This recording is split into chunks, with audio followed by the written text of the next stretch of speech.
ఇప్పుడు అంటే వచ్చిన పుకారు ఎలాంటిదైనప్పటికీ మల్లోజుల మావోయిస్ట్ పార్టీ నుంచి వచ్చారు. అలాగే ఆర్ఎస్ఎస్ బీజేపీ భావజాలం అనేది ఎంటైర్లీ డిఫరెంట్. అంటే మావోయిస్ట్ పార్టీకి సంబంధించిన భావజాలం కానీ ఆర్ఎస్ఎస్ బీజేపీ భావజాలానికి చాలా వ్యత్యాసం ఉంటుంది. సో మల్లోజుల ప్రజాసేవ చేయాలని ముందుకు వచ్చినప్పుడు పార్టీ సహకారం ఎందుకు తీసుకోవాలనుకుంటున్నారు? పైగా ముఖ్యంగా అంటే ఆర్ఎస్ఎస్ కానీ బీజేపీ కానీ హిందుత్వానికి ఎక్కువ పోరాటం చేస్తూ వస్తుంది, మనకు ఫస్ట్ మొదటి నుంచి తెలిసిన విషయమే. సో మావోయిస్ట్ పార్టీ వచ్చేసి ప్రభుత్వం నుంచి ప్రజలకు చూపించే వివక్షను ప్రశ్నించే అంశాలను ప్రశ్నిస్తూ ఉంటుంది మావోయిస్ట్ పార్టీ. సో ఈ దిశగా చూసుకుంటే అసలు బీజేపీని ఎందుకు ఎంచుకోవాలనుకుంటారు మల్లోజుల? అసలు ఆ రకంగా పుకారు ఎందుకు పుట్టిందంటారు? బీజేపీకే ఎందుకు వెళ్ళాలి? ప్రజాసేవ చేయాలి అంటే ఏదో ఒక పార్టీని ఎంచుకోవచ్చు, లేదంటే సొంతంగా పార్టీ పెట్టుకోవచ్చు.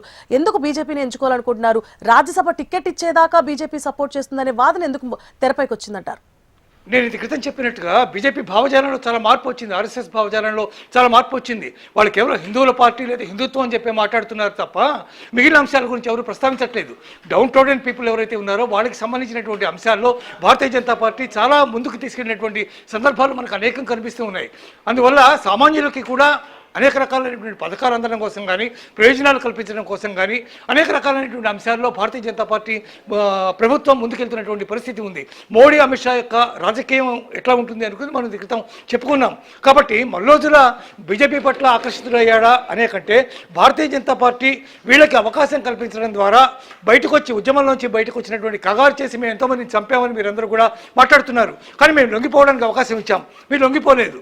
లొంగిపోయిన వాళ్ళకి సరైనటువంటి స్థానం మేము కల్పిస్తున్నాం, వాళ్ళని రాజకీయాల్లోకి తీసుకొస్తున్నాం, ప్రజాసేవ చేసే అవకాశం కల్పిస్తున్నాం అనేటటువంటి వాదన చెప్పడానికి భారతీయ జనతా పార్టీకి ఒక అద్భుతమైనటువంటి అవకాశం లభించింది. కాబట్టి వాళ్ళకి ఏదైనా ఆహ్వానం అంటూ ఉండుంటే ప్రజాసేవకి అది వాళ్ళ ద్వారా కాదు, అంటే వీళ్ళ ద్వారా కాదు, మల్లోజులు కానీ లేదా దేవుజీ కానీ వాళ్ళు కోరుకుని కాదు, భారతీయ జనతా పార్టీ వాళ్ళకి ఆఫర్ చేసేటటువంటి అవకాశం ఉంది. బికాజ్ ఎందుకంటే తమ పార్టీ ఎవరికి వ్యతిరేకం కాదు, మావోయిస్టులకి పూర్తిగా వ్యతిరేకం కాదు. మీరు లొంగిపోండి. మీరు ఒకప్పుడు పరిస్థితిలో మీరు ప్రజలకు ఏదో చేయడం కోసం మీరు వెళ్ళారు, ఆయుధాలు పట్టారు, సాధించలేకపోయారు, మేము చేస్తున్నాం కాబట్టి మీరు మాతోకి రండి అని చెప్పి వాళ్ళు పిలుపునిచ్చారు.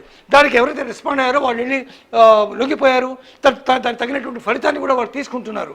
లొంగిపోయిన వాళ్ళు మరణించాల్సినటువంటి పరిస్థితి తప్పనిసరి. కాబట్టి భారతీయ జనతా పార్టీయే వాళ్ళని పోటీ చేయమని అడిగే అవకాశం డెఫినెట్గా ఉంది.